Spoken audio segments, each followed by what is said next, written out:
आप सभी को मेरा श्री गौरी शंकर सीताराम राधे श्याम गौरी शंकर दरबार में मैं सुयश अग्रवाल आप सभी का स्वागत करता हूं। सभी को प्रणाम नमस्कार और सभी को प्रेम भरे हृदय से वंदन। भगवान श्री गौरी शंकर जी की कृपा आप सभी भक्तों पर खूब बनी रहे, सदैव बनी रहे, सभी भक्तों का मन भजन में लगा रहे। तो भाई, जैसा कि आपने टाइटल पर पढ़ लिया होगा, वीडियो का टॉपिक जो है बड़ा ही ज़बरदस्त है। ध्यान से सुनना। प्रभु की प्राप्ति किसे होती है, यानी कि भगवान के दर्शन या भगवान की प्राप्ति या भगवान में खो जाना, भगवान में मिल जाना, भगवान से एक हो जाना, सभी बातें एक बराबर ही हैं।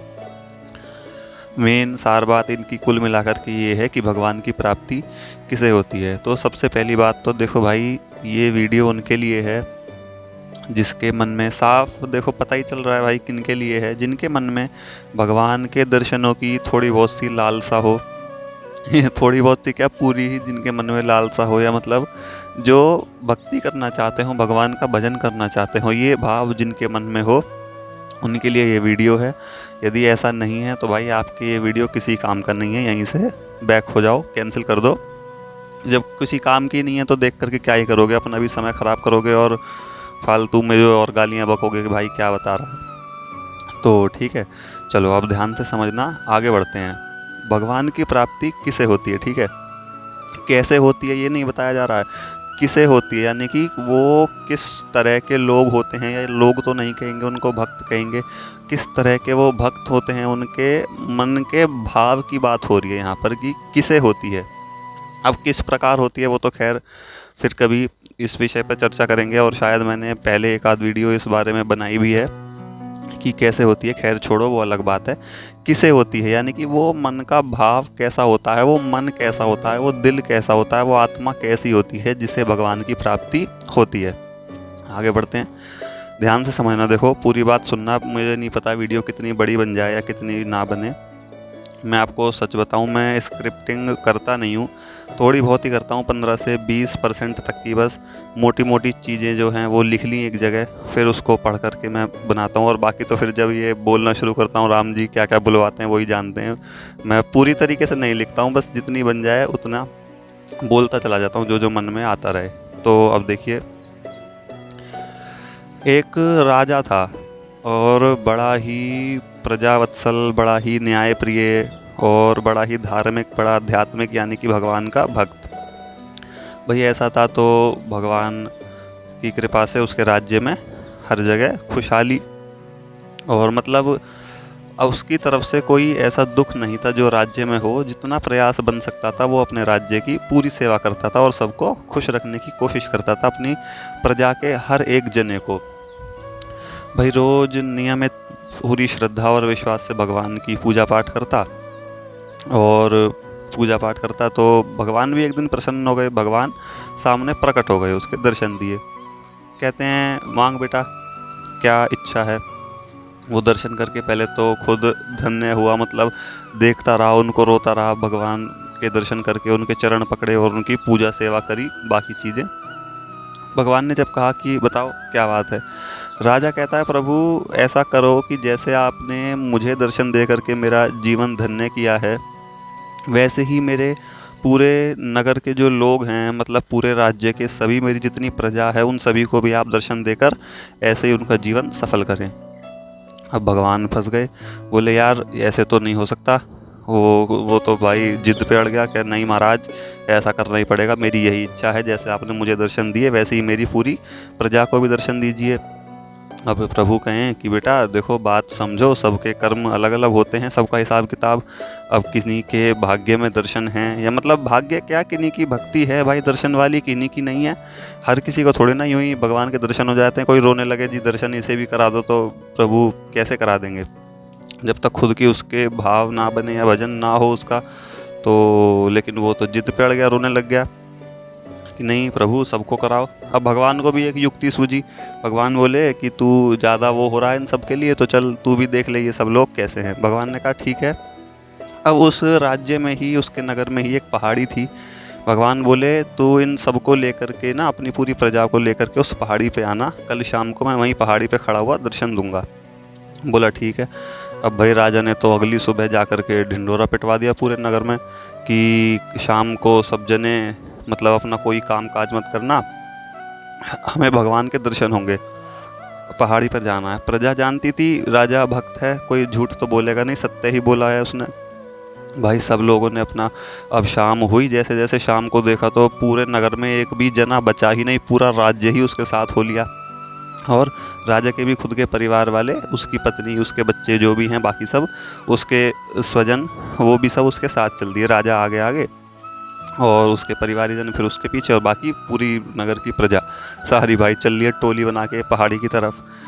अब भगवान की माया देखना, ध्यान से समझो, ये मेन बात है। भगवान के दर्शन किसे होते हैं, दर्शनों की पात्रता किस में है। भगवान के दर्शन उसे होते हैं, पात्रता कैसी होनी चाहिए वो चीज़ समझना अब शुरू हो रही है।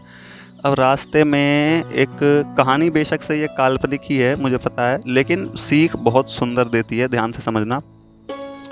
रास्ते में एक तांबे के सिक्कों का पहाड़ दिखा, ठीक है। अब भाई जितनी प्रजा चल रही थी उसमें से काफ़ी लोग उस सिक्कों के पहाड़ की तरफ चल दिए। भाई मन में ये भाव आया कि इन सिक्कों को समेट लें पहले, रुपया पैसा कमा लें भाई, भगवान से तो फिर कभी मिल लेंगे। अब राजा खूब दुखी हुआ, वो चिल्लाए कि नहीं मत जाओ, ये मेरा आदेश है और ये है वो है, उसने खूब जोर लगा लिए। कहता है कि इनको तो फिर मैं खुद ही दे दूंगा तुम्हें, ये सब छोड़ो, पहले भगवान सबसे बड़े तत्व हैं, भगवान से ऊंचा और कोई भी नहीं है, मत अपनी किस्मत को लात मारो इस माया के पीछे, पहले प्रभु के दर्शन कर लो। तो भला ऐसे ही चीज़ देख करके कौन ही सुनने वाला है। हमको भाई अपने सब समेट समेट के, झोले थैलों में भर भर के, कुछ तो हाथों में ही भर भर के मुट्ठियाँ, भाई अपने घर को चल पड़े। कैंसिल। फिर टोली पूरी वो आगे बढ़ी तो थोड़ा सा आगे चल करके देखा चांदी के सिक्कों का पहाड़ है। फिर उनमें से आधों का फिर से मन डिग गया, मतलब कि भगवान में नहीं टिक पाया उस चांदी के सिक्के को, पहाड़ को देख के। भाई भगवान तो फिर कभी देख लेंगे, पहले अपना ये जो है इसे समेटते हैं। भाई वो भी आधे उसमें से वो भी चल दिए, और अपना जिससे जो बन पड़ता वो सिक्के उठा उठा के, पैसे उठा उठा के अपने घर की तरफ जाएं। और फिर थोड़ी सी वो जब वो टोली आगे को चली तो आगे जा कर के देखा सोने के सिक्कों का पहाड़ है, उसमें से सारी पूरी जितनी प्रजा बची थी वो पूरी ही की पूरी सोने के पहाड़ की तरफ चल पड़ी। सिर्फ बचे कौन, राजा के परिवार वाले और उसकी पत्नी खुद की। हाँ भाई राजा खूब दुखी हुआ कि यार ये क्या हो रहा है, मैं ले जा रहा हूँ किसी बड़े काम के लिए, किसी ऊंचे काम के लिए, इससे ऊंचा काम क्या ही हो सकता है कि हम स्वयं साक्षात भगवान के दर्शन करने जा रहे हैं।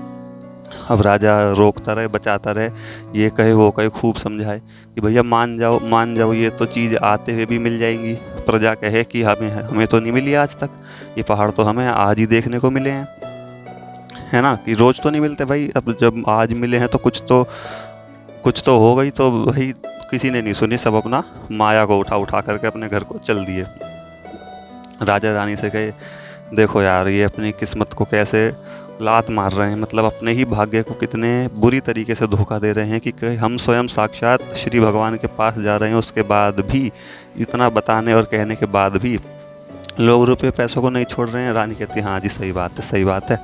अब वो जो राजा के परिवारी जन और उसके स्वजन, उसकी पत्नी, बच्चे थोड़ा सा और आगे बढ़े तो पहाड़ी से पहले, और भाई अपनी पूरी आभा बिखेरता हुआ एक हीरो का पहाड़, चमचमाते हीरो का पहाड़, उसे देख करके राजा के परिवार वाले और राजा की पत्नी का भी मन चंचल हो गया, वो भी सब हीरे के पहाड़ की तरफ भागे। और राजा ने अपने माथे में हाथ मारा, भाई ये क्या है, ये क्या सिस्टम चल रहा है। मैं कह रहा हूँ भगवान के पास जा रहे हैं, कोई सुनने को मानने को राजी नहीं है, तैयार नहीं है।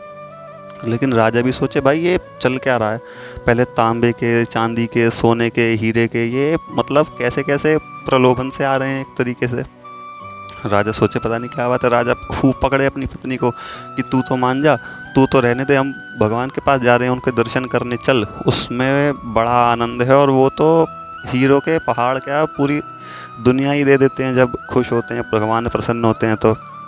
लेकिन ऐसी चीज़ जब सामने आ जाए तो भाई कौन सुन रहा है, कौन ही कह रहा है कि हम भगवान के पास जा रहे हैं। उसके लिए मन में दृढ़ता चाहिए कि हाँ नहीं, हमको भगवान के दर्शन ही करने हैं।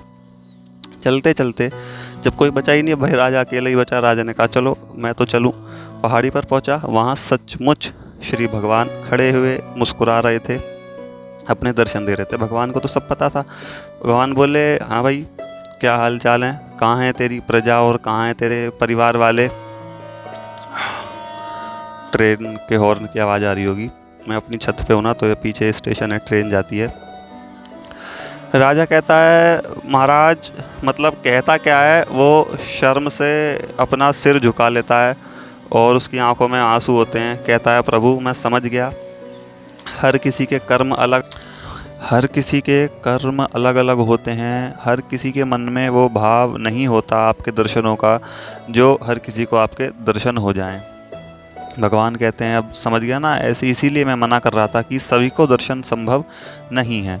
इसीलिए मैंने आपको कहा था, अब आप समझ गए होंगे, वीडियो की शुरुआत में कहा था कि जिनके मन में सिर्फ भगवान के दर्शनों की इच्छा हो वही इस वीडियो को देखें। अब आप समझ गए होंगे, वीडियो का टाइटल था भगवान की प्राप्ति किसे होती है। तो ऐसे लोगों को होती है कि जिनके मन में यह दृढ़ता है, यह संकल्प ही है कि मुझे सिर्फ भगवान के ही दर्शन करने हैं।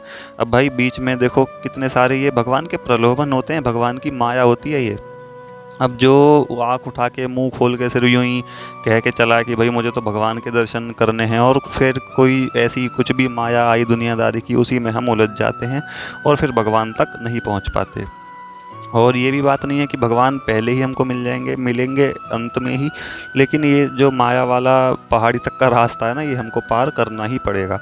जो भाई देखो भगवान के रास्ते पर चला है उसको परीक्षा तो देनी पड़ेगी। ये परीक्षा ये होती है, भगवान खुद लेते हैं, हर किसी की हुई है, भगवान देकर भी आजमाते हैं, लेकर भी आजमाते हैं। सुदामा जी को देख लो, ऐसे भक्त भगवान के सभी जानते हैं। उनकी हालत ऐसी थी कि मतलब कई कई दिनों तक भूखा सोना पड़ता था उनको, उनकी पत्नी को, उनके बच्चों को। और फिर भगवान ने ऐसा दिया कि एक मुट्ठी चावल में एक एक लोक दान कर रहे हैं पूरा। तो प्रभु ऐसे ही करते हैं। तो प्राप्ति किसे होती है, मेन टॉपिक ये था। आप समझना इस कहानी से कि क्या सीख मिलती है।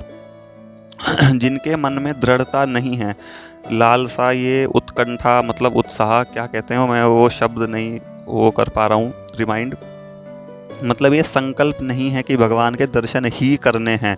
दर्शन भी करने हैं का मतलब है हम पहली चीज़ में उलझ जाएंगे, सिक्कों के पहाड़ में, हीरो के पहाड़ में उलझते चले जाएंगे, और भगवान फिर अपनी माया का जो परीक्षा है वो बढ़ाते चले जाते हैं कि इसको ये भी देकर देखो, इसको ये भी देकर देखो, ये इसमें उलझ रहा है या सिर्फ मुझे पा रहा है। पहले वो तांबे के सिक्के देंगे, फिर चांदी के, फिर सोने के, फिर हीरे ही दे देंगे, भाई जा तू ले जा। तो यदि मन चंचल हुआ ना, मन भगवान में मतलब टिका हुआ नहीं हुआ, तो आप ध्यान से समझना, हम किसी ना किसी में, तांबे में नहीं, चांदी में नहीं, सोने में उलझ जाएंगे, वरना हीरो में उलझ जाएंगे। और ये सिर्फ सोना हीरा तो मैं उदाहरण के तौर पे कह रहा हूँ, ऐसी बड़ी बड़ी माया भगवान प्रलोभन भेजते हैं हर तरह के। तो हर तरह के विकारों का वो युक्तियाँ भेजते हैं कि भाई कसौटी पर कसते हैं अपनी कि ये मेरे लायक है भी या नहीं, मेरे को इसको दर्शन देने चाहिए या नहीं, ये परीक्षा में सफल हो पा रहा है या नहीं, कसौटी पर खरा उतर पा रहा है कि नहीं, ऐसे बात होती है। तो मुझे उम्मीद है मैं इस विषय को आपको समझाने में सफल रहा हूँगा, और जो लोग ये वीडियो देख रहे हैं वो भी समझ पाए होंगे। चलिए मिलते हैं फिर ऐसे ही किसी विषय के साथ। सभी को मेरा श्री गौरी शंकर सीताराम, राधे श्याम।